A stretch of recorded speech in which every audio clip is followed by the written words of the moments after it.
Dobrodošli na podkastu Umetnost lenarjenja. Moje ime je Rok in prvič sem gostitelj podcasta. Tega v življenju res še nisem počel. Z mano je pa v bistvu avtor tega podcasta, David Zupančič. Ja, živjo, zelo sem počaščen, da sem lahko s tabo. Hvala, David. Super uvod za tvoj prvi uvod. Jaz sem tudi počaščen, da sem lahko v bistvu z avtorjem slovenskega bestsellerja. Mislim, pogovarjala se bova kar dosti o knjigi, ne? Tako da meni je ful ta ideja bila dobra, da mogoče kot urednik slovenskega bestsellerja prevzameš to, a veš, da ne bom jaz sebe povabil pa vseb govoril, ne? Kar nekako tudi ni... Kar bi bilo mogoče tudi zanimivo, ne? Šizofreno. Ja, mogoče kdaj drugič. Tako da, se veš, z veseljem sem prišel na ta pogovor in ti si prijazno rekel, da si za to idejo, ne? Da ga mogoče prevzameš, no. Ja, in mogoče, ko ne vidijo poslušalci, lahko še opišeš, kako je zdaj tukaj, ko se pogovarjava. Gledaš, kam že Ljubljanski grad? Gledam direkt na Ljubljanski grad, ker sva ob Nebotičniku, no. Eno zelo luštno stanovanje imaš tukaj, sploh ta, saj sem ti že povedal, mal Big Brother element. Jaz tudi nisem vedel, no, na Nebotičniku sem bil ponavadi samo gor, pač v baru. In ko si mi rekel, na zmenkih. Ja, mnogo njih kot nekdo z 15 let staro zvezo, ampak spodaj, ko si rekel, stop v lift, pa me poklič in pa tako v liftu, te bom jaz skor pripeljal in se tako da na lift premikati. Tako sploh ne moreš sam do teh stanovanj, tako da imam lep razgled, no. Sploh, ker grad mi tudi veliko pomena, veš, veliko sva zdaj strlih med karanteno, živela sva na drugi strani, tam na Mesarski. In sva se sprehajala vsak dan. Ampak tega v tej knjigi še ni. Ne. To zdaj pišeš. Ne. ja, veš kaj, dejansko spomnim se, ne, takrat, ko še ni bilo toliko hudo, a veš, tisti marc, april, ampak je bilo pa najhuj iz vidika stresa, ker je bilo pa to pričakovanje, pa noben ni vedel, kaj bo, ne. In tiste iz Italije zgodbe, tako da takrat sva tako se prav spomnim, ko sva zmeri hodila gor in so še ljudje bili tako, vsi so se umikali na drugo stran, takrat smo bili vsi prestrašeni in sem tako gledal dol v Ljubljano. In je izgledal tako lepo, a veš, bil je april, sonček je bil in sem si mislil, a je možno, da prihaja neka kriza, a veš, če je tak dan, ne, tako prav spomnim se te misli, ne. Tako da ja, grad mi je, Golovec pa grad sta mi tako dva hriba ljuba. Ja, enkrat sem imel v tem stanovanju ene, ki se spoznajo na Feng Shui, kar ti kot zdravnik uradne medicine sigurno poznaš in daš veliko na to. Ja, no, me zanima. In menda je najboljš v Ljubljani, ker imaš lahko pogled na Ljubljanski grad. Tako so rekli. A res, okej? Ja. No, fajn. Ampak, veš kaj, zdaj, da bi midva danes kaj pametnega povedala, ne, da bi poslušalci kaj pametnega tudi izvedeli, mogoče bi mogla biti rdeča nit najnega podcasta danes, kako napisati knjižno uspešnico. Ja, veš, da mi je lih danes je prišel tudi oče na obisk, no, ki je v bistvu edini, pač poleg tebe to bral res tako v celoti, ne, Ester niti nisem hotel dati ženi čist cele knjige, ker mi je ful pomenila, da bi jo vzela v roke kot celoto, pa šla čez. Ja. Matjaž je pa itak pisatelj, režiser in mislim, mi je tudi super komentarje dajal. In je danes prišel malo na obisk in mi je lih rekel, da se je pogovarjal z Alenko, to je pa moja teta, no, Alenka Zupančič, o uspešnicah, ne, in kako v resnici, če bi bil nek preprost recept, a veš, bi bilo uspešnic ful. Mislim, vse tako, ko gledaš, jih je ful, ne, ampak ko gledaš pa koliko knjig je napisanih, pa dejansko ne more biti, po moje, nekaj, kar drugače dobro vprašanje za odpreti, ja, ampak tako, da bi imel nekaj to-do list, kaj narediti, dejansko ne veš, ne. Ja, sploh se mi zdi pač v Sloveniji, ker zelo malo ljudi bere, ne, je itak zelo težko prodati veliko knjig, ne. A pa misliš, da malo ljudi bere, ali je samo malo ljudi? Mislim, da so raziskave tudi take, da zelo malo ljudi bere. Tisti, ki berejo, pač berejo veliko, ne. Ampak zelo velikih pa sploh ne bere. Zdaj ne vem, bi se zlagal, če bi povedal točno številko, ampak vem, da raziskave niso kaj spodbudne. Pač trg je tudi majhen, ne. To sem mislil bolj. Tako da pač, a veš, če bi midva zdaj bila v Ameriki in bi ti imel v Ameriki tak bestseller, tak launch, ja. Se ne bi pogovarjala s pogledom na Ljubljanski grad, ampak če kje drugje. S pogledom na... Moja bi se s helikopterjem pripeljal, veš, tako na ta podcast. Ne. Kaj pomeni bestseller v Sloveniji? V bistvu jaz to nikoli nisem vedel. Koliko je, mislim, ja, glej, številčno? to so zelo pač različna merila, kaj pomeni bestseller v Sloveniji. Tudi to, kar poslušamo o ponatisih, a veš, prvi ponatis, drugi, to se sliši veliko, ampak seveda je vse odvisno od naklade. Ne? Ja, naklada je lahko 500 ali pa... Tako, ja. Ampak pač to, kar se dogaja zdaj s tvojo knjigo, ne, ker zdaj sploh nimam teh čist najnovejših podatkov, ker se spreminjajo iz dneva v dan, ne, je definitivno bestseller. In kot so ti povedali na založbi, ne, je to pač, da se to zelo redko zgodi, da ena knjiga se tako hitro in tako dobro prodaja, še preden je prišla sploh na police. Zato se mi zdi, da bi bilo fino, da midva razčistva to zadevo, veš, se pravi, kako napisati knjižno uspešnico. Ok, seveda ni recepta, ker če bi bil, bi vsi to pisali. Mogoče je to isto kot, ker sem zdaj ravno pod vtisom Popevke, katere sem bil tudi urednik včeraj. Je najbrž isto vprašanje, kako napisati pač glasbeni hit. Vse imaš neke generalije, ne, ampak tudi se mi zdi, da velikokrat lahko tudi te preseneti obe smeri. Imaš nekoga, ki rečeš, ta bo dobro napisal, ima zanimivo temo, tako ima vse neke nastavke, pa nekako ne gre čez. Ali pa nekaj čisto obratnega. Saj to je pa zgodba največje J.K. Rowling, kako je iskala založbo s svojim Harry Potterjem. Velikokrat zavrnjena. Tako, ja. In ena stvar, ki pa mislim tako čist za mojo knjigo, Življenje v sivi coni, česar še nismo omenila, kdo je mogel poslušati 7 minut, da zdaj lahko gre kupiti. Ampak... Dajte kupiti.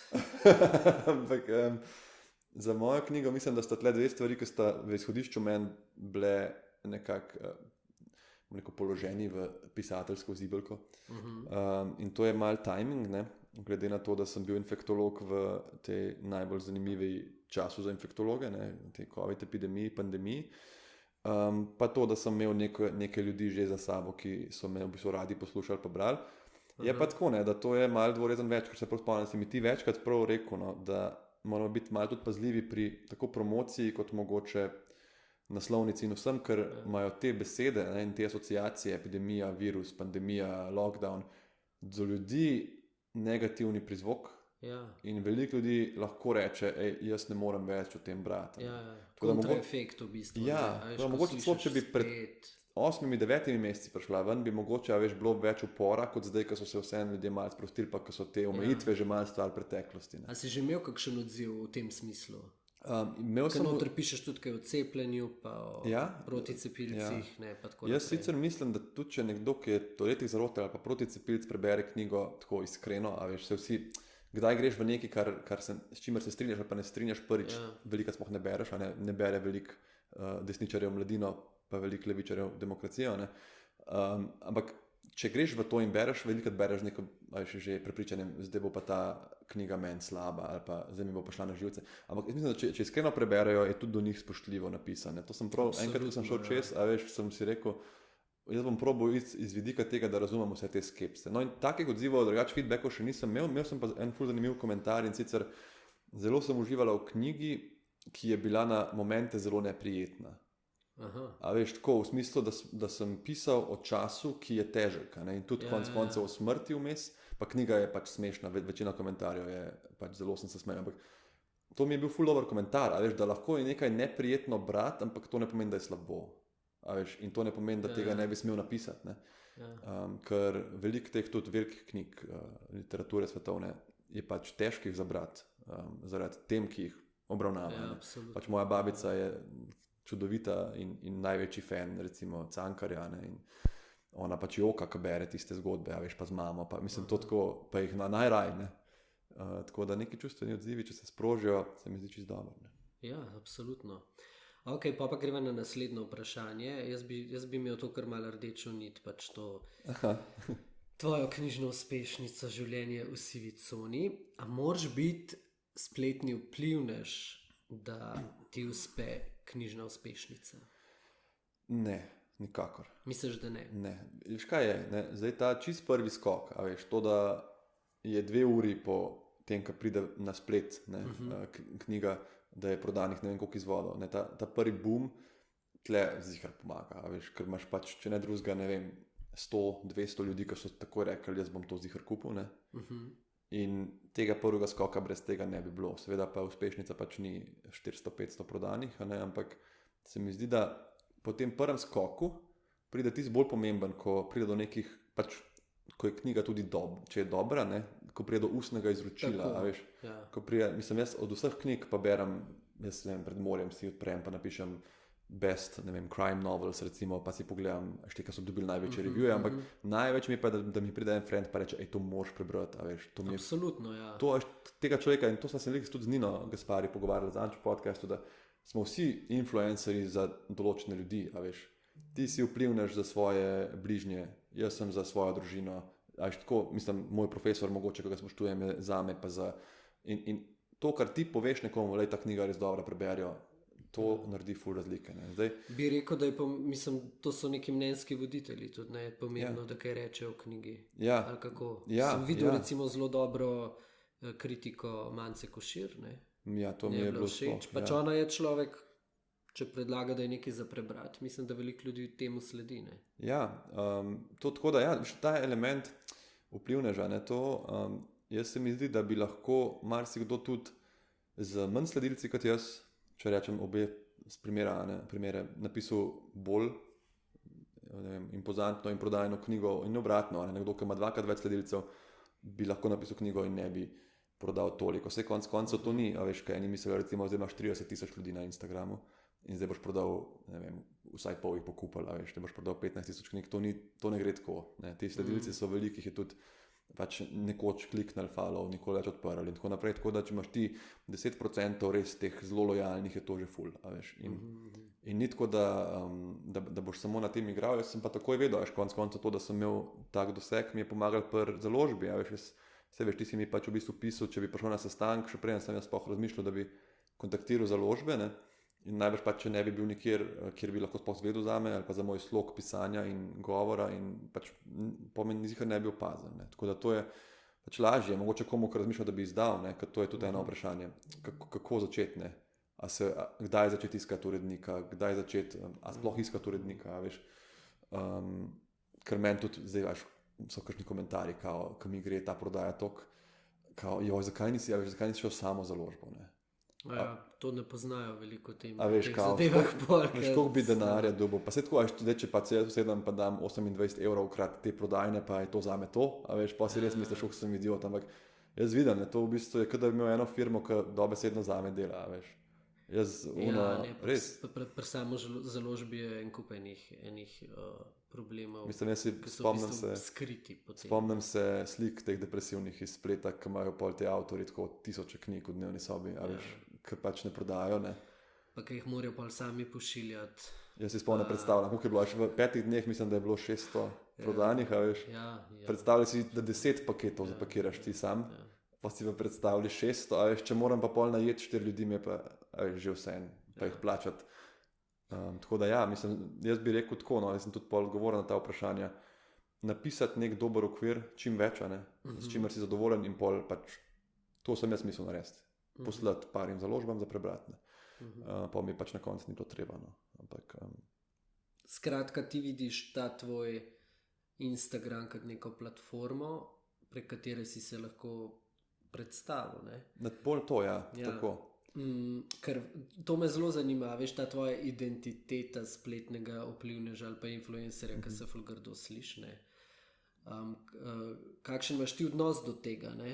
A veš, ipak si zdravnik, pač si nek zelo izobražen, tudi z nekim družinskim pedigrejem, ne, in tako naprej.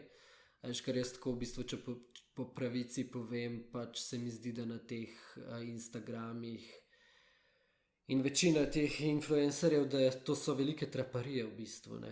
Veš, pa jaz, to je tudi ena zanimiva stvar, ne, ker če še vprašam mojo ženo, jaz sem en let preden je COVID prišel, mi je bilo najhuj, to kot si rekel, v bistvu gledati, pa ne zdaj, da so vsi influencerji bolj to mešanje zraka. Veš, sam veliko Ja, je pa. jaz tudi nisem hotel tega reči. No. Ja. To je zelo nevarno reči. Enkrat smo to v eni oddaji, Ja. malo namignili, je bil hud upor. A res? Ne. Da bi to kar A veš, nevarno ker velikih je tudi, to, kar si rekel, to je pač nek človek, ki ima, jaz upam, ponavadi neko znanje vseeno, ne, pa bodi si lahko je tudi, ne vem, o nekih stvarih, ki naj osebno ne zanima. Ja, recimo, kako se dobro našminka. Ja, recimo, ne, ampak ta človek, recimo, zdaj to zelo zna in to sem pa bral v eni full dobri knjigi Oversubscribed.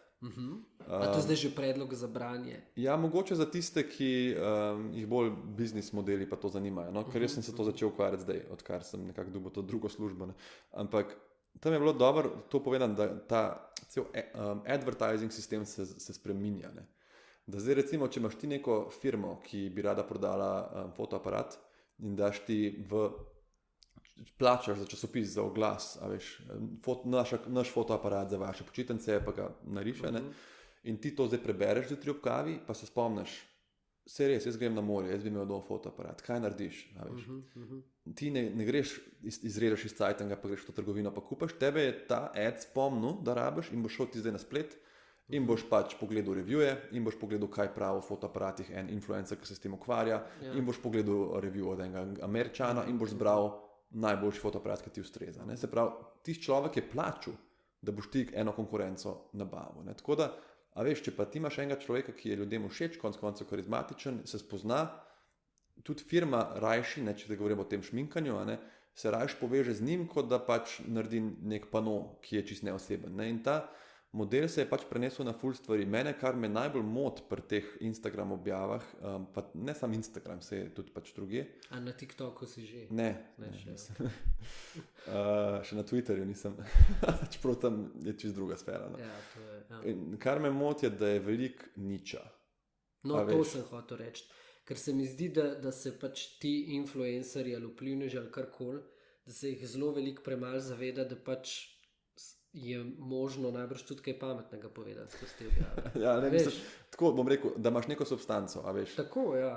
Pa sej, jaz razumem, da kdaj ti je tudi ful dobro, če ena oseba, ki ga rad spremljaš, pa je karizmatičen, zato ga najbrž spremljaš, pa simpatičen, pa objavlja neke bedarije, a veš, lej, delam si kosmiče, haha, a veš, in ti se mal od tega sveta tudi s tem odklopiš, a veš, se sprostiš, se konec koncev na televiziji redko kdo od nas gleda težke vojne filme, dokumentarce, veš, gledaš pač take malo slarije in to je lahko simpatično, ne, ampak je pa res, mislim, lahko je pa ta neka paradigma niča, jaz temu rečem, no, kar naenkrat se tako kdaj scrollaš, ne vem, če se to tebi kdaj zgodi in klikaš in si pol tako rečeš, pa kaj jaz v bistvu delam, pač kaj gledam.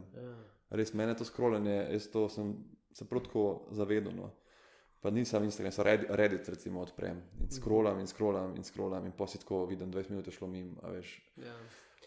Ker to je tudi v bistvu neka ta, ne vem, mogoče to ti lahko tudi kot zdravnika o tem poveš, ampak ta neka nevarnost dopaminske zanke, mislim, da temu rečejo. Se pravi, to spremljanje všečkov, komentarjev, koliko ljudi je všečkal, koliko je bilo srčkov, koliko je tega, koliko je tega, pač to so ljudje so na to navlečeni, ne, in skozi preverjajo in tako naprej.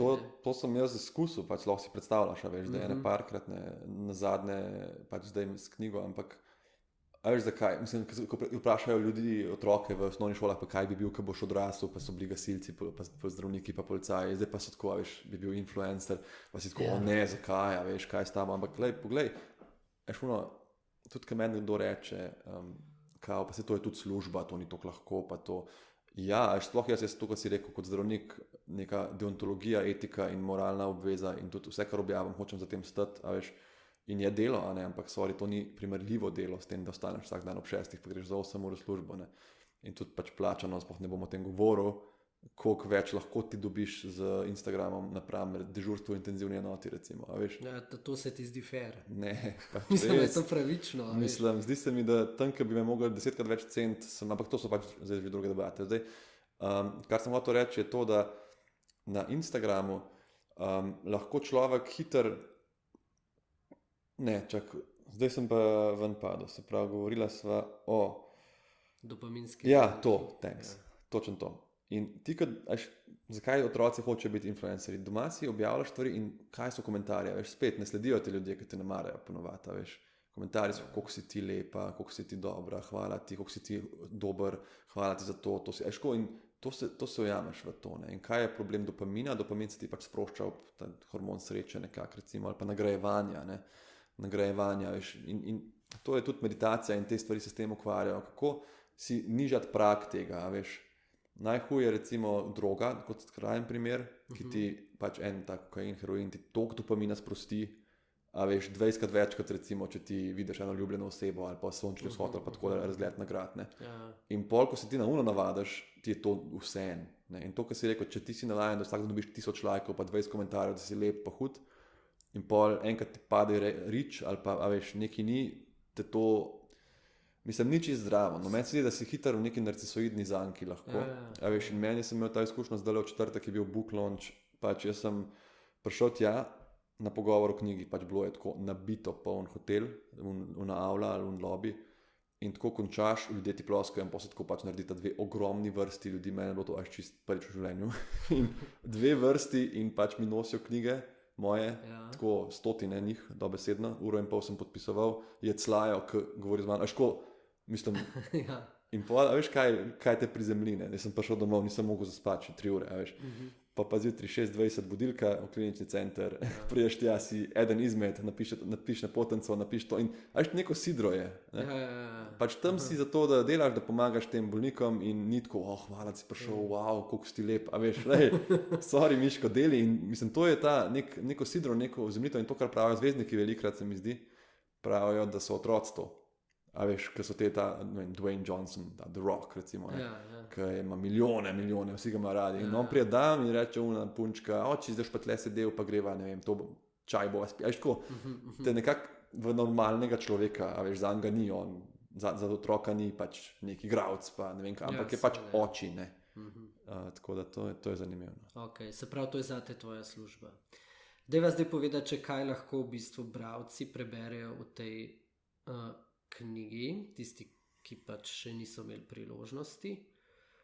Koliko je zdaj noter tega, jaz vem, ker ne vem, jo kdo večkrat prebral, kaj jaz, pa ti najbrž tvoj oče. Ti si je mogoče, ne, ti si je po moje še več, kot jaz.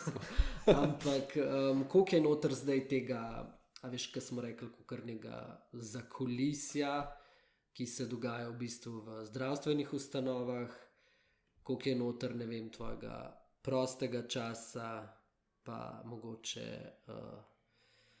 nekih poglavij iz drugih delov tvojega življenja. Rdeča nit je itak nek humor, ne? Ja, veš, tako, rdeča nit je v bistvu, ja, te 2 leti, tako čez 2 leti se nekako razteza, ne. Zdaj, humorja je veliko kot neko rdečo nit, predvsem, ker pač je to tudi rdeča nit malo mojega življenja, ne, da iščem pač te situacije, oziroma se mi zdi, da se mi ponujajo pač take malo bolj, iščem tudi, pač duhovit človek in iščem humor. Se pravi, to je že v tebi. Ja, čistko, ja, v čemerkoli spišem, pač se mi malo ponuja to.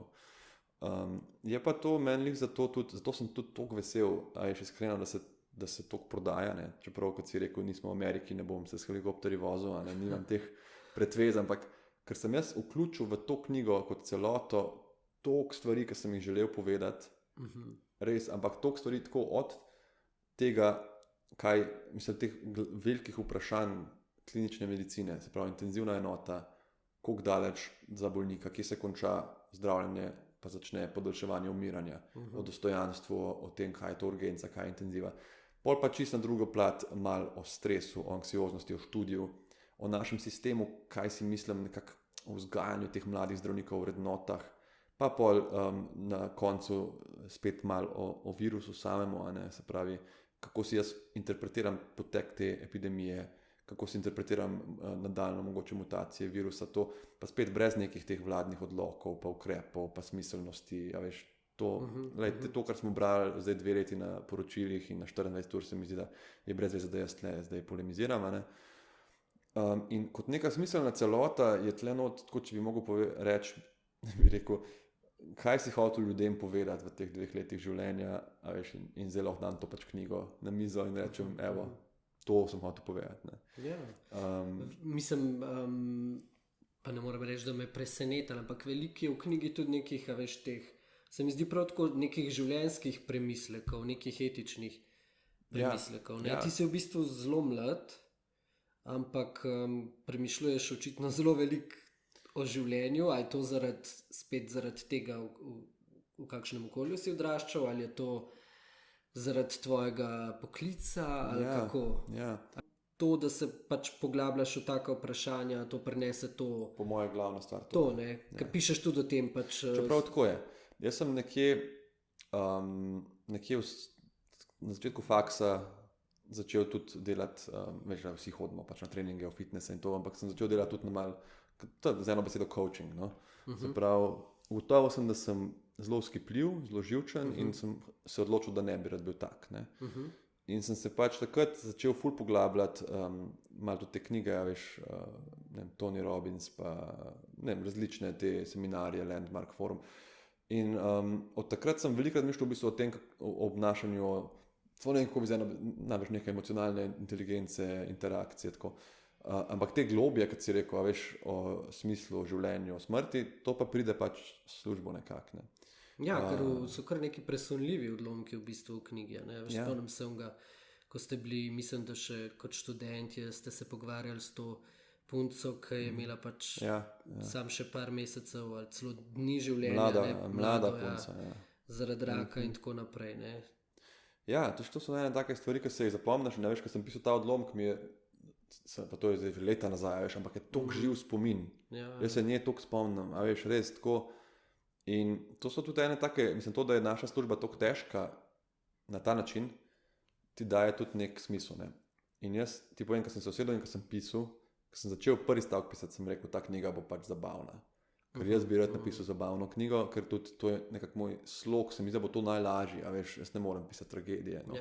Ampak vmes, a veš, so pa stvari, ki jih je pač, se mi zdi, dobro povedati in treba povedati in tudi konec koncev dajo pol neko širino knjigi, a veš, da ni to una joke knjiga, celo Adam Kay je imel vmes tudi, a veš, presumljive momente, ne, sicer mogoče čeprav jaz bi rekel, da Adam Kay, pač to, da ti rečemo slovenski Adam Kay, ne vem, to je zate najbrž tudi kompliment, ali mislim, a veš, konec koncev jaz gledam iz tega vidika, to je človek, ki se ga zelo, zelo, zelo rado bere. Tako, in če ta primerjava na tej točki je meni v redu, na tej točki. Ampak bi rekel, da je njegov humor recimo bolj obešenjaški, a veš, kot tvoj. No, da si ti... lepo, da to misliš. Ampak sem pa dobil še ene par takih komentarjev, da moj način ni toliko na prvo žogo, ne. Je pa res, da pač zagotovo dela nekaj prav, ne, če je tak hit. No, ampak to sem te hotel vprašati. Se pravi, ti si v svojem profesionalnem življenju, a ne kot zdravnik, vedno v tej neki igri med življenjem in smrtjo. Se pravi, imaš izkušnjo s tem, vidiš ljudi, ne vem. Najbrž se tudi, zdaj ne soočaš se z minljivostjo ti direktno svojo, ampak vidiš, kaj se ljudem dogaja in kako lahko danes tako jutri pa že vse kaj drugače, ne.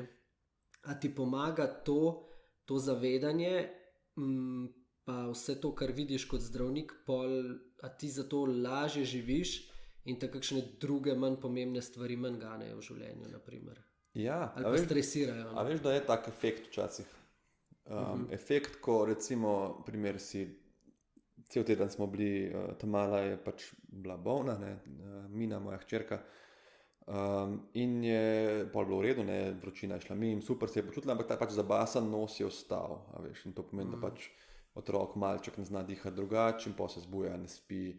Jaz sem bil dežuren, sem prišel iz službe vsak dan, zvečer, po noč, jokanje, nošenje, Ester je bila čisto gotova, ne.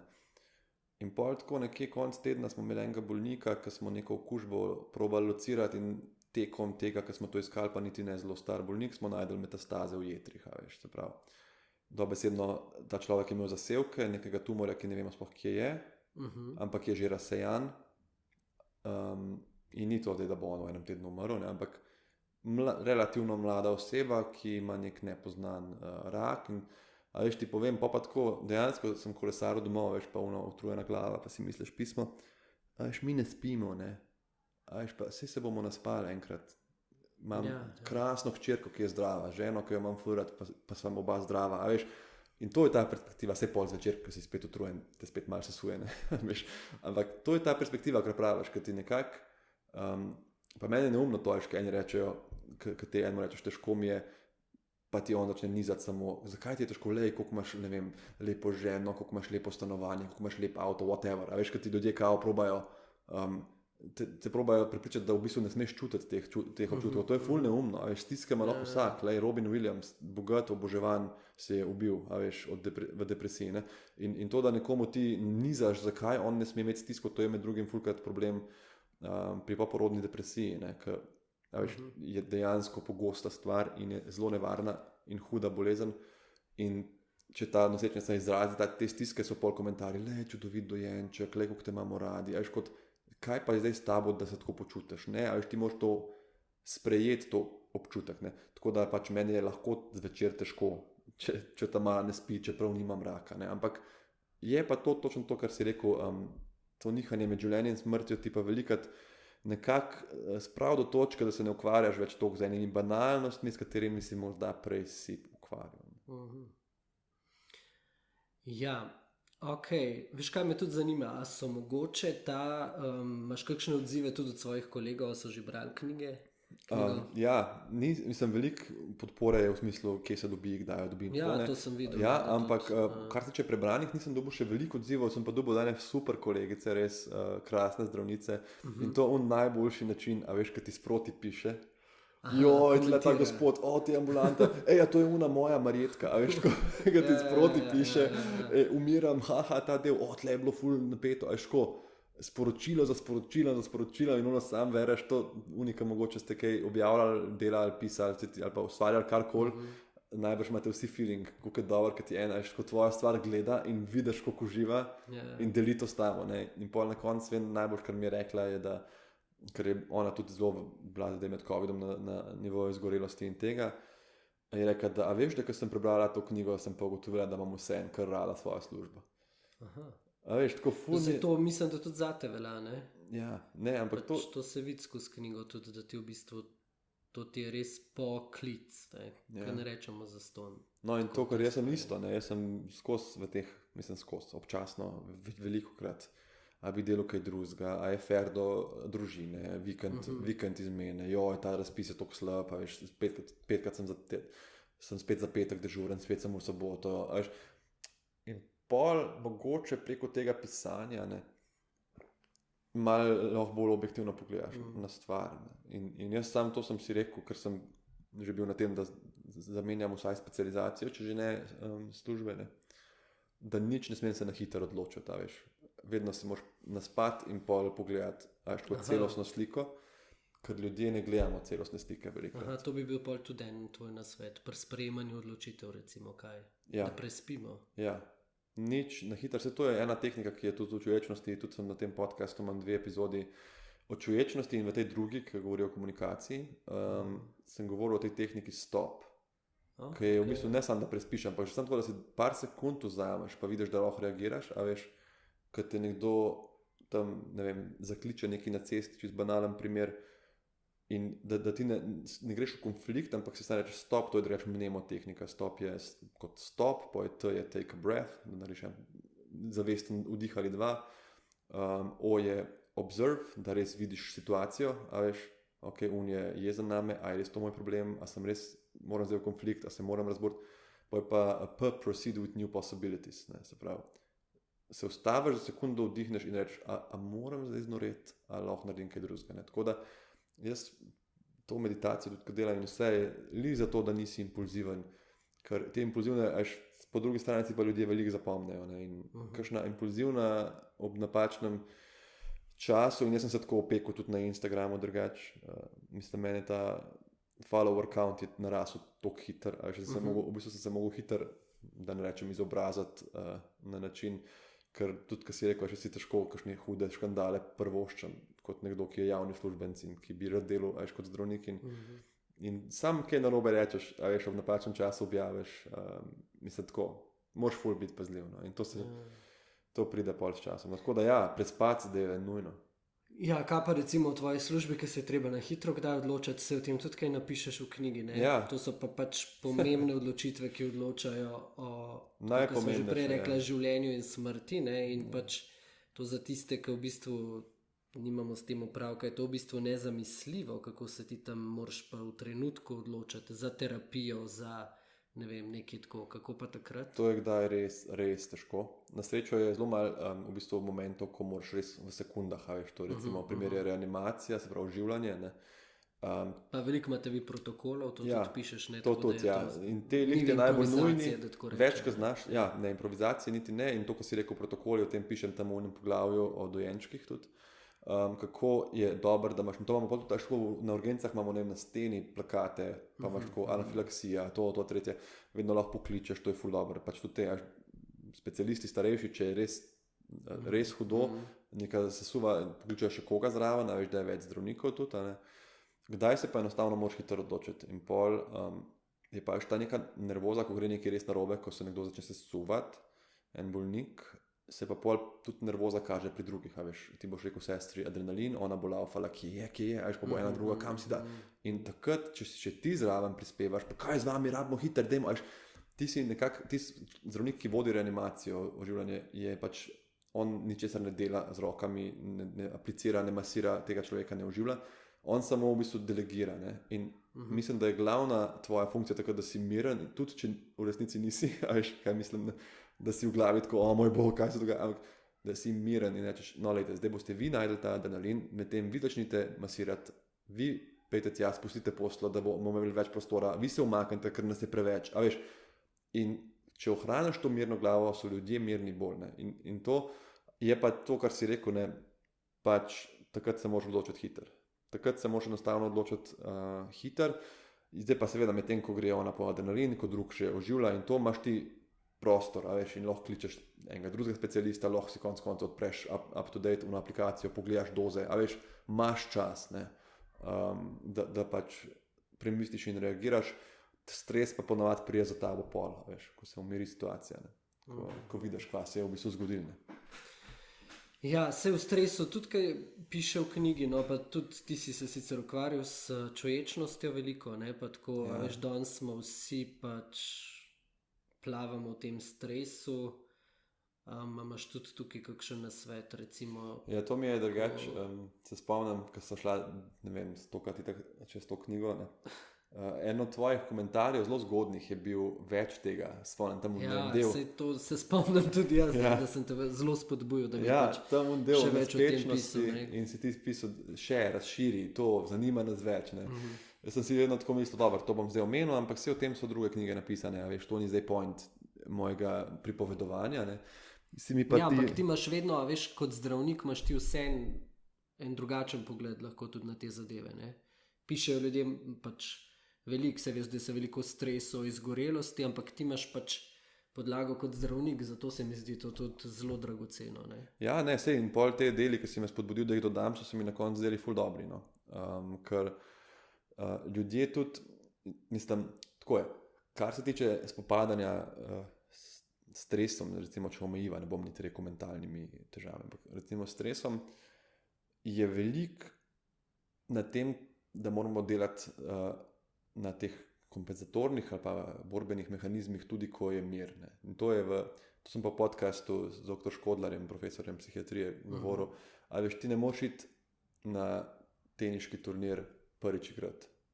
Ti moraš, a veš, igrati ure in ure in ure doma v miru, brez točk, brez da te nekdo gleda, brez da te snemajo in boš se neko tehniko ful dobro naučil in pa boš prišel na turnir in tam bojo novi nasprotniki in tam bojo neke nepredvidljive okoliščine in druga igrišča, ampak ti boš pač ufuran po domače, ne. In isto je s tem, veš, ljudje so tako pridejo v stresno situacijo in pol se probaš spomniti, da si prebral v neki knjigi, neki v avtogenem treningu, da si bil na enem tečaju dihanja, da si enkrat v življenju meditiral in zdaj bi ti to uporabil in ne gre in pa si rečeš, to ne deluje, a veš. Ti moraš doma, ko se super počutiš, ko imaš miren večer, in to, mislim, jaz vsak dan meditiram, recimo, ne. Vsak dan meditiraš? Ja, mislim, ne bom zdaj obljubil tega, ker valjda spustim kakšne dneve. Spustim dneve, recimo tudi, kar se zgodi, če imamo kakšne žure, če spiješ kaj alkohola, težko delaš mentalne vaje, če, ne vem, zadnjič sem bil bolan, tam mala iz vrtca neko kugo prinesla, tudi ne moreš, ampak vsak večer, ko mi znese, v službi tudi ne, recimo, ko spim, ne.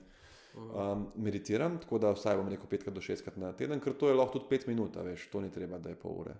5 minut, 10, 15 minut.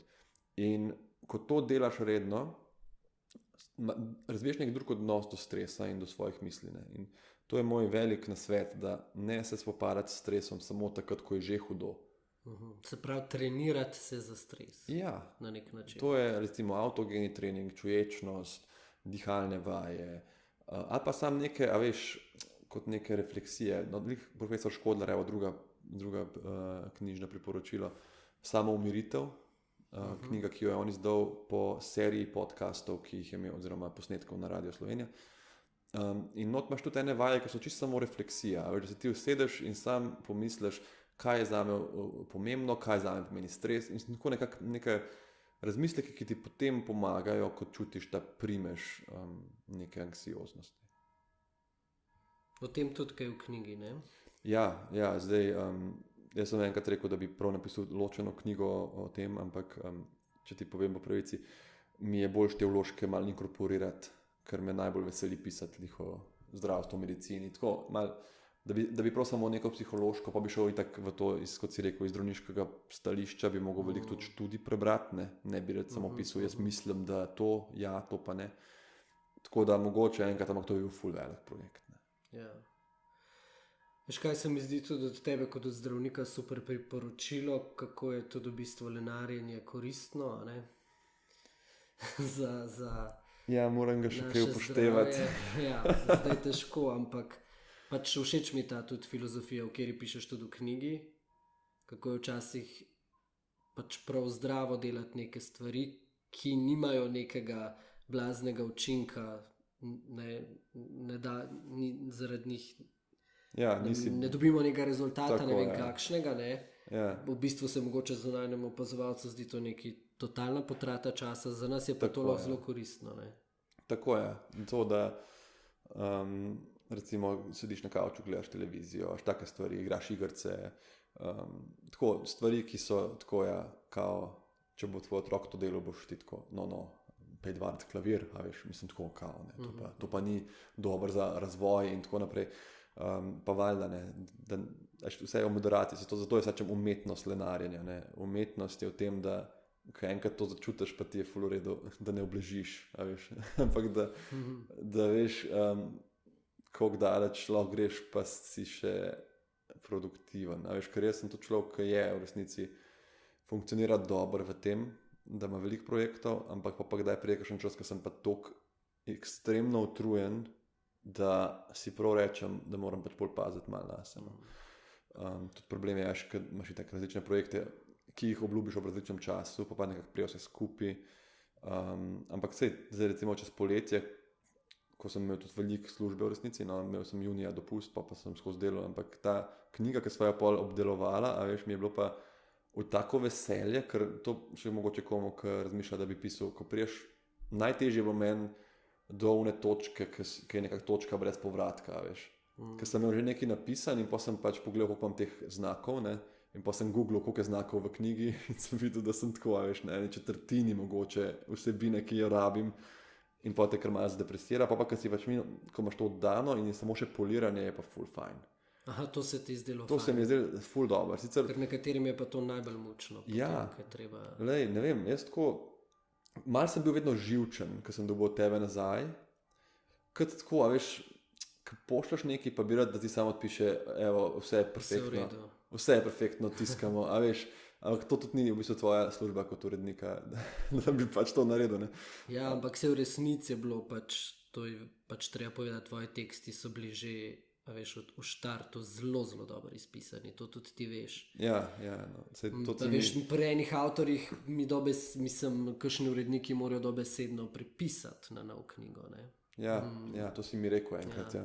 Tako da, ampak kaj veš, te stvari, ki so pol itak, ti moram reči, prva stvar, ki si mi, se spomnim, ti si me najprej poklical, preden si mi sploh poslal, kao, da nam dol pada od rdečih popravkov, ne, si rekel, lej, vse je super, ful sem dober, ne vem, dobro se bere, jaz sem pač ti napisal prve pripombe, ne, in vem, da še, kar si mi pa še rekel in takrat sem si rekel, mi bo zihar dobro sodelovala, je bilo, pa določene vejice sem že dodal.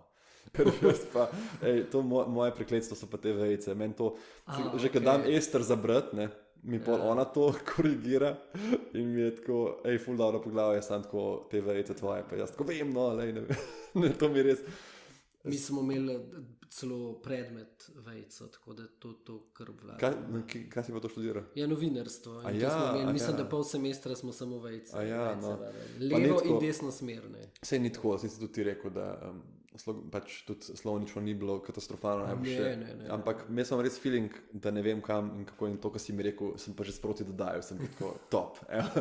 No in pol dobiš to rdečo nazaj, ne, in itak se mi zdi, da ko je tekst toliko spoliran, kot je bil že takrat, so te minimalni popravki naredijo, tako pa je šlo res razliko od, ne vem, 95 do 100, mogoče celo tle rečem, kaj je pač pol res bestseller, a veš, da zaključiš pa pol ne na 95%, ampak pač midva v unih 2 mesecih, a veš, dobro, eno poglavje je šlo ven, ene par takih velikih premikov je bilo, nekaj sva združila, ampak drugače so pa premiki tako, a veš, a dam na začetek stavka besedo seveda, a na konc, a dam, a veš, razpisan ali upisan, mislim tako, res. Ja, res, so bile pol reži malenkosti. take nianse, ja, ki ti pa pol, ki pa celo prebereš, se ti pa zdi, in to je tudi meni ful dober pri očetu, ki je bral, ne, nikoli ni tako, dej črti to spremeni, to napiši. On je tako, ne vem, a bi tle sam to besedo, a je tle en stavk manjka, sam, veš tisto, 3-4 besede na poglavje, pa se mi zdi, da naredili neko razliko mi, ne.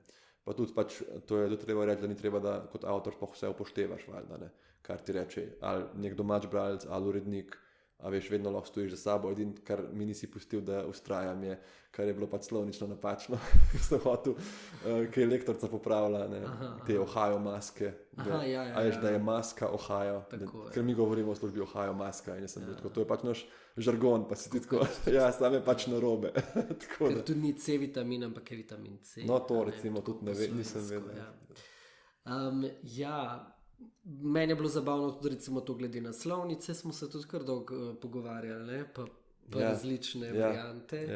Čeprav pač Vida je itak oddelala odlično. Vida je super, se tudi na vse naše komentarje odzivala in skozi spreminjala, ampak mislim, za naslovnico sem tudi jaz imel zelo željo, da je pač absolutno popolna, ker itak je to pač, a veš, stvar, ki jo vidiš, ne, in tudi, ko se spomnim prvi najmanj sestank, si rekel, če bi moja sliko dala na naslovnico, pa sem rekel, da jaz to ful ne bi, ampak pol ta ideja, da bi bila pa ilustracija, mi je bila pa ful všeč.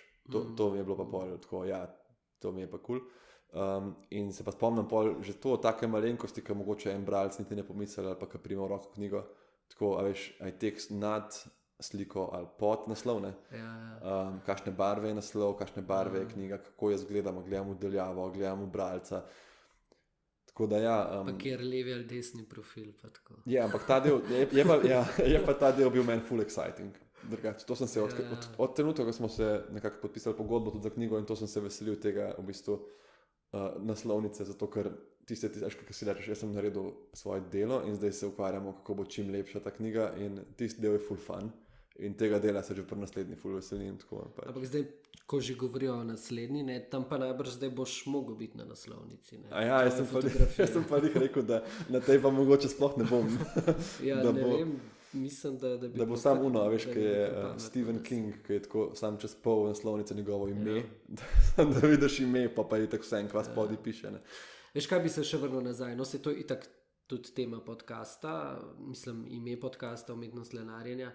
Ne nam ti pove, kako ti pol lenariš tako, da je zate produktivno, recimo. Misliš neproduktivno? Mislim, zate je produktivno, ne? Ja, tako, pač nekaj od tega imaš, neproduktivno se zdi mogoče okolici. Tako, ja. V bistvu to sem tudi napisal nos, da karkoli ti pomaga, da v tem svetu ne znoriš, ni sam v bistvu lušno, ampak je nujno za preživetje. Ker ti imaš nekaj zelo zanimivih hobijev, o katerih nisi veliko pisal. Ja, to si me tudi spodbujal, pa nisem nekaj vključil. Eno so te družabne igre, seveda, ne. To so te namizne. Namizne večinoma, zdaj računalnik sem jaz, rad sem igral igrce, ampak enostavno za ta malo nimam prostora v stanovanju, kjer ona, ki me vidi, sem pač jaz glavna pozornost in ne morem tam igrati. Je pa tudi res, da dokler nisem računalnika v klet nesel, se moja knjiga nikamor ni premaknila, da govorim o tem gaming računalniku. Zdaj namizne igre so pa tako ena stvar, ki se je ful razvila v zadnjih letih. In tako je še drugega, ko smo imeli Monopoly pa Katan, recimo, pa človek ne jedi se v to, da imaš ti vse. A veš, da imaš igre, ki so krimiči, sodelovalne, tekmovalne, aktivne, na reflekse, na razmišljanje, mislim, tako res ogromno. In imam tudi par prijateljev, ki imajo tudi malo te zbirateljske, to je malo tudi zbirateljske, kako ste igre, ful lepe, pa tako.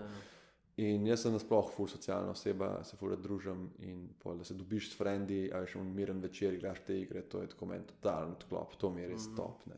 Res. Pa nam lahko predlagaš zdaj kakšno, naprimer, ki bi jo mogli sprobati?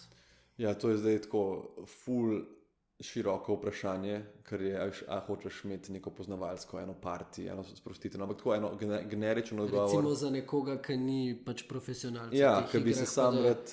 Ni treba zdaj teh navodil brati. Ja, ki bi se rad sprostil, pa ki je širok razpon starosti, ki jih lahko igra, ni veliko navodil, je zabavna, se smeji še Dixit. Aha, okay. Dixit je v bistvu igra asociacij, samo kartice z asociacijami, z slikami, neštetokrat se lahko, to je v bistvu ena mojih najljubših iger, no. Že igrame pa že 7+ let, no, tako da se ohrani.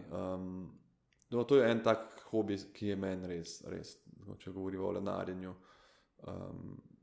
mi je to skoraj najljubša stvar, po mojem, no. Ali pa kakšen sprehod, ko greva z Ester na sprehod, ampak to je pa mogoče že, ne moramo reči čisto lenarjenje, ker to je kao zdravo. Rekreacija. Ja, rekreacija, zdravo za telo in tako, ne. To že odobravajo pa ljudje. Okay. Veš, kaj tudi pišeš v knjigi? Eno zanimivo poglavje o tem, ko primerjaš recimo naš zdravstveni sistem z zdravstvenim sistemom v Ameriki, kjer si imel priložnost pač opazovati od blizu nekaj časa, kako je to tam, ne? V neki zelo prestižnem kompleksu bolnišničnem, ne? Pa imaš pa na drugi strani to izkušnjo Zambije, ne? Ki je pa v bistvu spet čist kontra, ne? Ampak kaj bi ti zdaj rekel tako v našem zdravstvenem sistemu, ki veš, da je ogromno kritik, pa zdaj smo bili spet vsi fuljezni, ki zdravniki, ki pač to zdaj karikiram, pa posplošujem, hočete višje plače, pa izstopiti iz javnega sektorja, pa mi pa čakamo v vrstah, pa te čakalne vrste niso pod neko kontrolo oziroma nek čuden sistem in imamo občutek, da moramo za vse plačati in tako naprej. Kako bi ti zdaj to... Ja, to je, s tem se ukvarja v bistvu noter v sistemu, ne? Zadnje poglavje se s tem vprašanjem ukvarja, ne? In tudi ta pogled na to, kaj pomenijo dobre razmere, a veš, ko so tako, zakaj bi zdravniki zdaj imeli boljše razmere za delo, pa više plače, če ljudje, kot si rekel, čakajo, ne morejo do svojega osebnega zdravnika, čutimo te frustracije, a veš.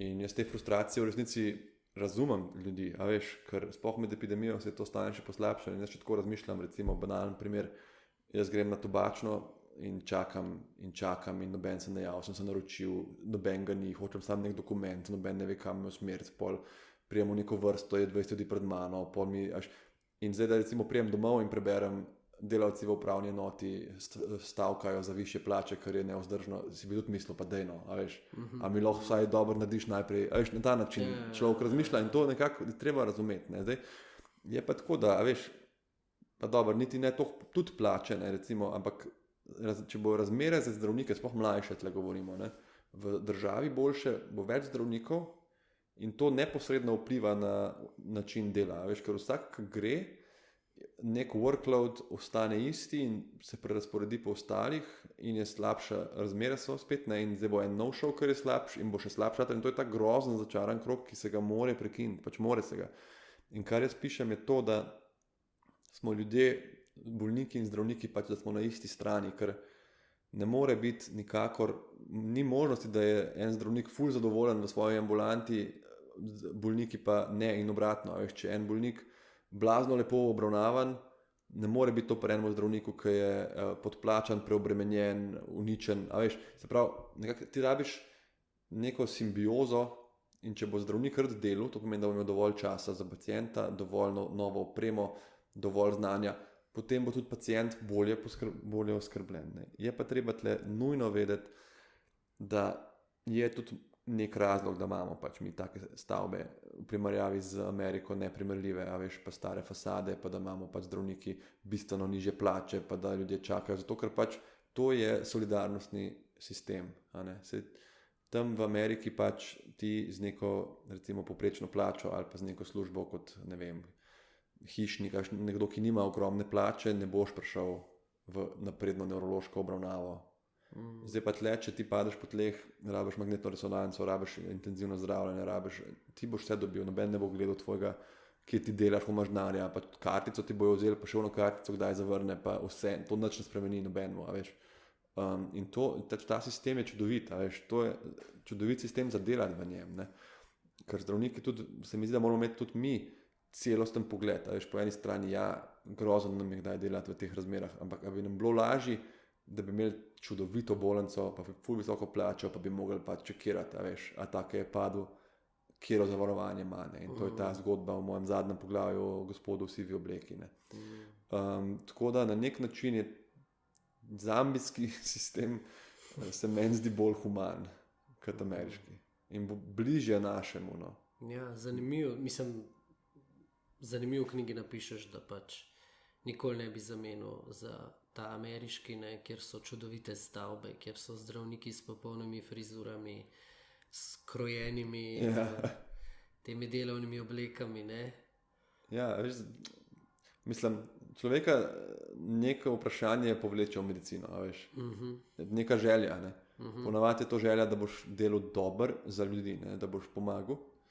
In kako boš ti zdaj pomagal, če bo, ne, bral sem en tekst od Kebra v enem zborniku o triaži v času epidemije in je napisal tako malo provokativno, ne, to je bilo na temo teh, to imam tudi en podcast epizodo, etični in pravni vidiki triaže, kao, če se zasedejo vsi respiratorji, kako naprej, zanimiv zbornik, no in on je napisal, da triaža v privat sektorju ne obstaja, ne, oziroma se jo izvede že na vratih z bančno kartico. A veš, ni to tista triaža, komu najprej pomagati, ampak komu sploh lahko.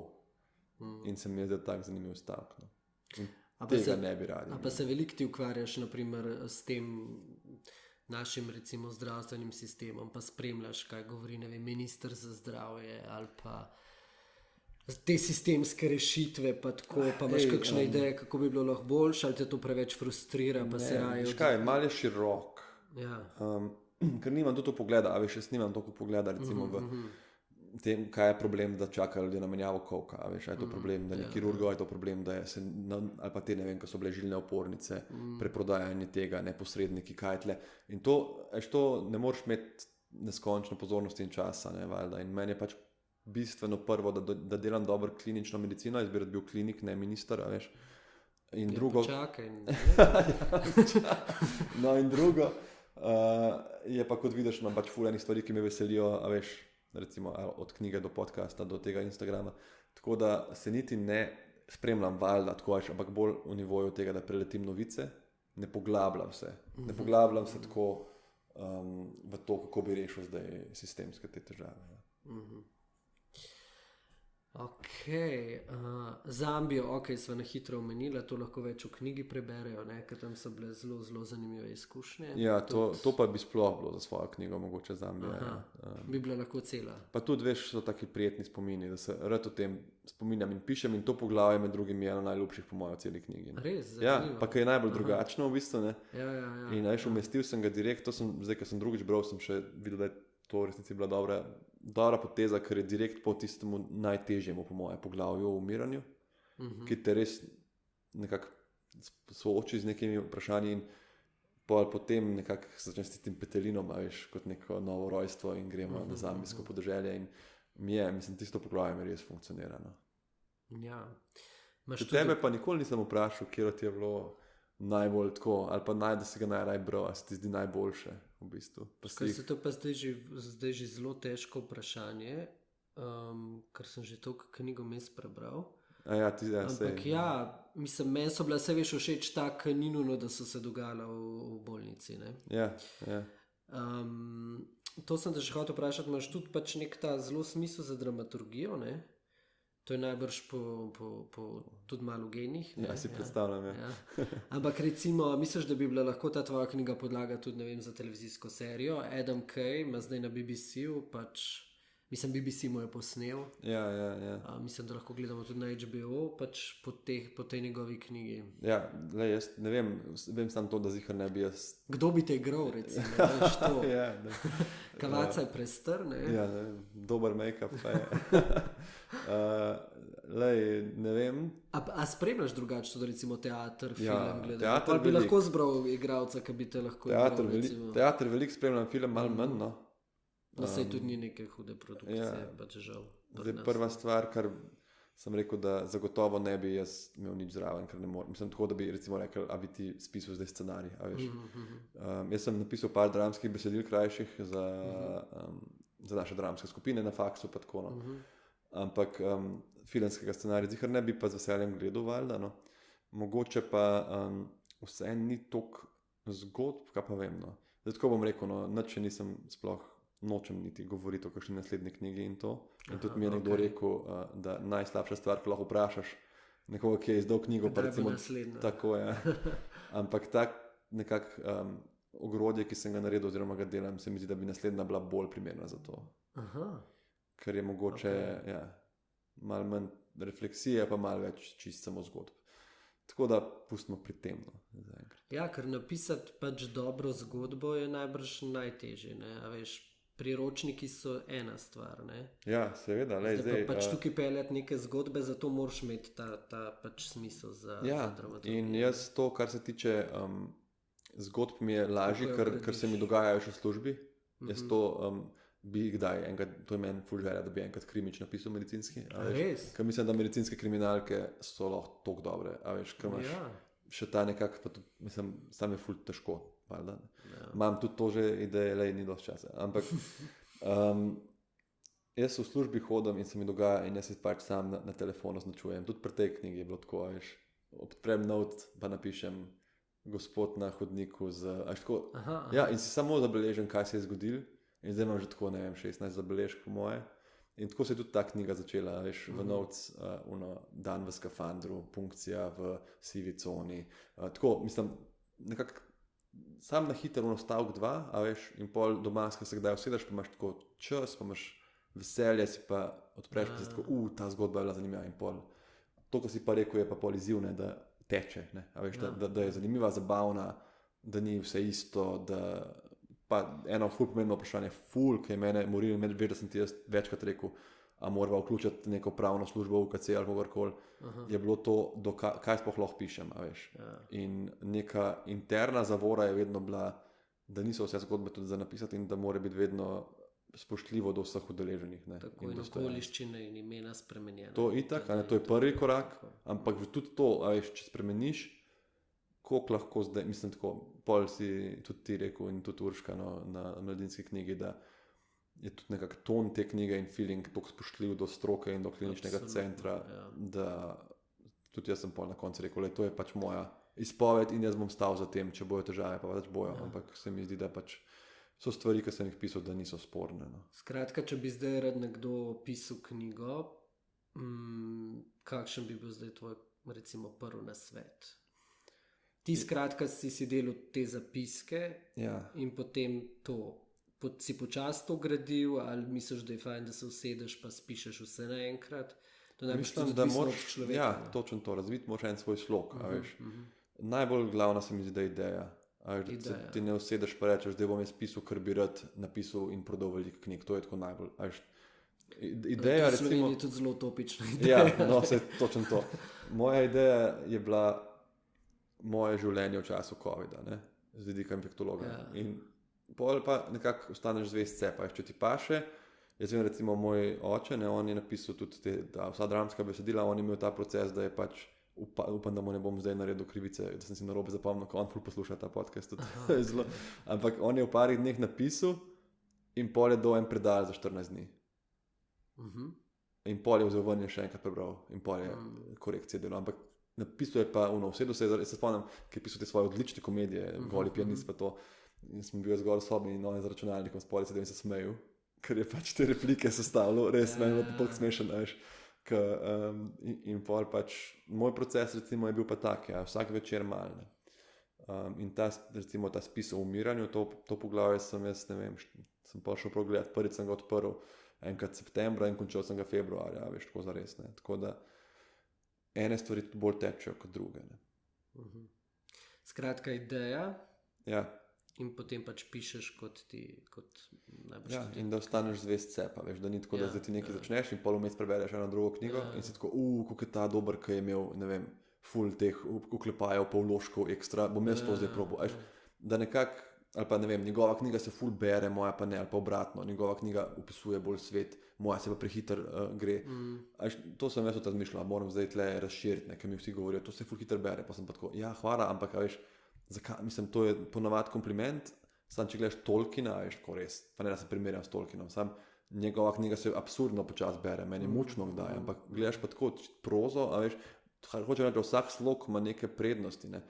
In če je tvoj slog tak, da nizaš stavek za stavkom, da teče, da laufa, ne zdaj probati ti to upočasnevati, a veš, ker če boš svoj slog razvil in ga imel, boš lahko napisal marsikaj, če boš pa skozi se probal neki umetno, a veš, spreminjati, boš pa imel hude težave, no. Pa tudi nekonsistenten boš. Ampak to, kot ti pišeš, pač ta tvoj slog pisanja, pa to je talent, ali si kdaj, ne vem, bral ali pa hodil na kakšne tečaje kreativnega pisanja? Tečaje nisem hodil, veliko sem bral, res veliko, ampak je res, da jaz ful rad berem originalne angleščine, veš, tudi te vse kriminalke in vse. Pisal sem pa pač v bistvu, ko sem bil star 6-7 let na star tipkalni stroj od dedija in sem pisal pravljice, veš, sem res tako hotel biti pisatelj, odkar vem zase, no. Ok. Ja, in takrat sem vedno, kar mi še zdaj smešen, sem najprej naredil kazalo, a veš, kao teh 20 pravljic bo, ne, pol smo imeli doma tako 20 kazal različnih, a veš, preden sem svojo knjigo začel, ampak to mi je bil užitek, ne, to in jaz sem sedel zraven, imam sliko, ko dedi tipka na tipkalni stroj, jaz sem pač bil star, a veš, ko 7-8 let, ali še manj, 5-6, ker razganjate od energije. In jaz sem pač sedel zraven in sem ga gledal, ker meni je bilo toliko, a veš, da je to dejansko pisatelj in jaz ga lahko gledam in mi je bilo to tak moment, ne, tako ful lepo slikca imam, ker sedim na mizi, ko on tipka. Tako da, ja. Ja, se pravi, kar veliko vas je, mislim, veliko, ne vem, najbrž za slovenske razmere, ko smo tako majhni, kar veliko pisateljev med zdravniki, ne, zanimivo.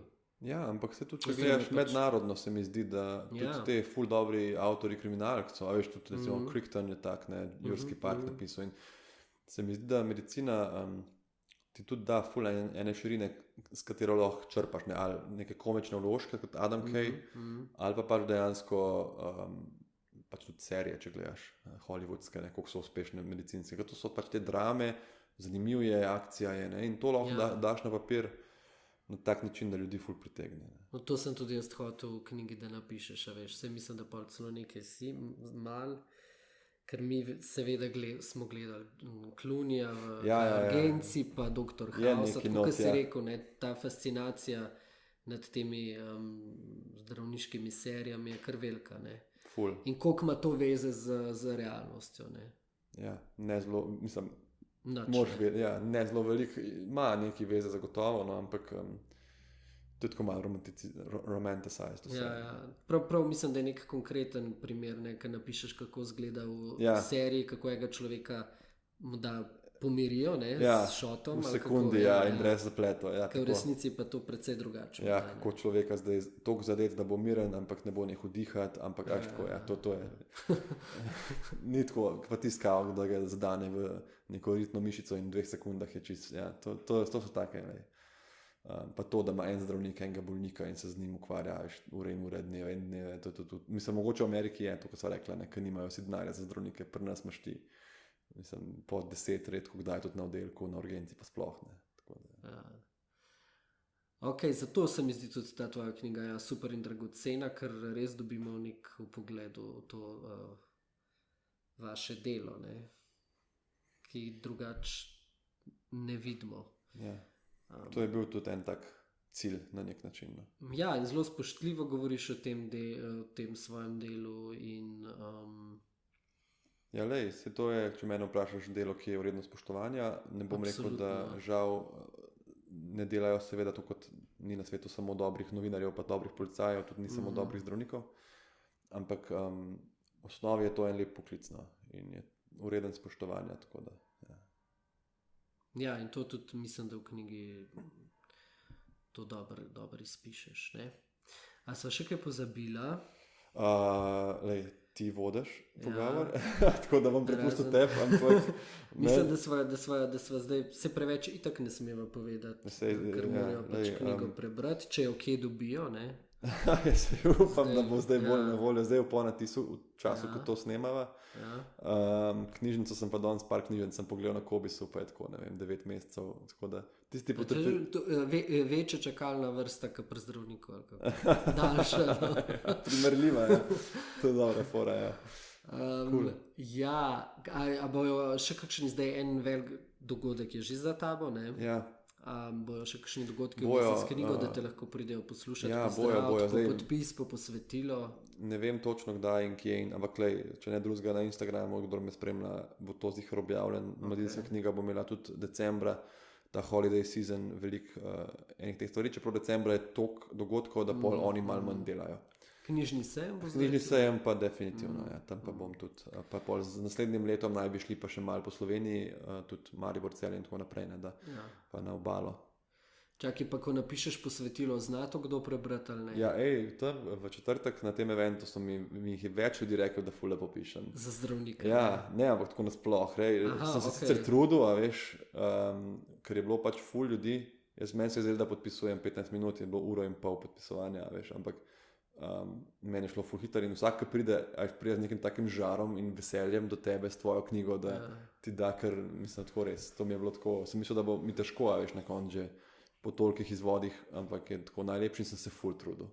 Mislim, da unika imajo lepo pisavo. Kaj jaz kdaj vidim, kaj piše, mislim, pogledam te recepte, kaj zdravniki pišete. Ja, največji reality check je... Kako veste, kaj piše? Največji reality check je, če prije sestra do tebe na oddelku. Veš, ko ona res vse znajo prebrati. One ful znajo za nami prebrati. Pa reče, doktor Kvajtovno. A to pomeni pol, da je res? Ja, takrat si pa rečeš, zdaj sem pa šel najnižji, kar sem lahko. Ampak kaj pa je fora v bistvu tega, da tako pišete? Fora je v tem... Ker ste to napisali tekom študija? Ne, fora je, ker tokrat isto stvar pišeš. Recimo paracetamol, ne, mi imamo zdaj na kliniki elektronske liste te za terapijo, a prej nisi imel in ti si mogel pripisati vsak dan terapijo. Vsak človek od teh 25 ima napisan paracetamol po potrebi, ne, in zdaj probiti enkrat napisati, to ni zelo kratka beseda, pa če jo 3-krat napišeš gre, a veš, ampak če ti to napišeš 22-krat na dan, boš napisal P-B-L-O-L, a veš, in pa boš upal, da bo, in isto je pol, ne vem, vsak ambulantni pregled, ker pride si označaš, a veš, orientiran, pogovorljiv, neprizadet, tlak v redu, a veš, če boš ti to probil pisati 15-krat v enem popoldnevu, se ti zmeša, pa zmeša se ti. In tvoj cilj je samo, da si odtisneš neke znake, ki te bodo opomnili na to, kaj si hotel povedati. Zato to je nekako ta mistika zdravniške pisave, se mi zdi, da je to, da se ponavljajo v bistvu isti izrazi, a ne, pri nas se ponavljajo, nismo kot novinar, ki vedno drugo napiše nekako, a veš, ali pa nek pisatelj. Isti izrazi, isti povezave besednih zvez in enostavno ne zmoreš, da bi lepo pisal več. No. Ok, evo, še nekaj novega smo zvedeli. Tisti, ki so zdržali, evo, celo posnetek so se naučili to. Zdaj sva že mislim, da kar dolga. Ne? Ja, ti si rekel, 1 uro, to mi navratel, evo, uro 13, bravo. Za tvoj prvi podcast. Ja, wow. Bo zdaj šampanc odprla, ker je še v bistvu za knjigo. Ne? To bo, ja. Skratka, hvala. David Zupančič, zdravnik in pisatelj, oziroma zdaj lahko rečeva najuspešnejši pisatelj med slovenskimi zdravniki. Kako se to sliši? Ja, ne vem. Meni se že pisatelj sliši kar noro, no. Tako da zdaj te uspehi pa še malo dojemam, kaj se dogaja. No, a veš, kar res...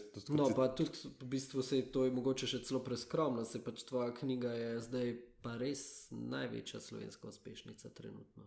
Ja, to meni na eno od prvih intervjujev po izidu, ko sem imel ena tudi je mi rekla, pač ko prvo vprašanje, že te res zabije. Tako, ja, sem klicala na mladinsko knjigo in je, ne vem, v prvih 5 dneh, ne vem koliko, ali 4 dneh 500 izvodov, kar da slovenskega avtorja še nikoli ni bilo v naši državi, kaj misliš, in jaz tako gledam, veš. Mislim, kva tako da lej, mal še lebdim, no, ampak se me služba prizemlji. Ja, no vidiš, vse to je pa tudi koristno, kot si rekel, ne. Skratka, ful ti hvala za ta pogovor, bilo je prijetno, zdaj na koncu lahko priznam, da imam jaz v resnici sindrom bele halje. Aha, res. Ampak danes pač to ni bil problem, ker si pač v civilu, ne, ampak v resnici pa ja, veš, to je tudi nek zanimiv fenomen, jaz imam pri zdravniku vedno ful previsok pritisk. Ja, to ima veliko ljudi. Mi sploh ne gledamo več tega, rečeš doma si pomir, res. Ker ljudje imajo... Aha, ok, pol nisem edini. Ne, to je ful jih je res. In najbolj zanesljivo tudi nekdo, ki ima povišen tlak, pa ga zdravaš za to, veš, pa prej zdravniku, da meriš visok tlak, mu ne boš menil terapije, ampak boš rekel, ok, doma si mir, prosim, zjutraj zvečer, veš, ker je to ful bolj relevantno. Tako da to je ful pogosto, moraš pa paziti, ker na moji knjigi na naslovnici sem v beli halji, tako da jo nimaš na policiji, vidim si jo nekam skril. Veš, da jaz sploh nimam, sem jo dobil sam tam v pogled in potem je to šlo takoj naprej, tako da moram... Jaz tudi svojih izvodov nisem dobil, ta knjiga je res nekak verila. Ja, tako da sem dobil samo za prelistati. Ja, no, pa to je tudi zato, ker je tako povpraševanje, ne, tako da... No, jaz tudi, če nisem dobil svojih izvodov. No, vidiš. Skratka, hvala ti, pač naj se knjiga še naprej dobro bere, veliko bere, naj bo užitek vsem bralcem, ker zato je napisana, ne? Ja, definitivno. Hvala tebi, da si prevzel ta vroči stolček podcasta mojega. Ja, hvala, upam, da nisem razočaral. Only time will tell. Je to najdaljši od mojih posnetkov do zdaj. Boš malo zrezal, sem mogoče bilo kaj res dobro. Zmenjen. Hvala ti, čau. Z veseljem.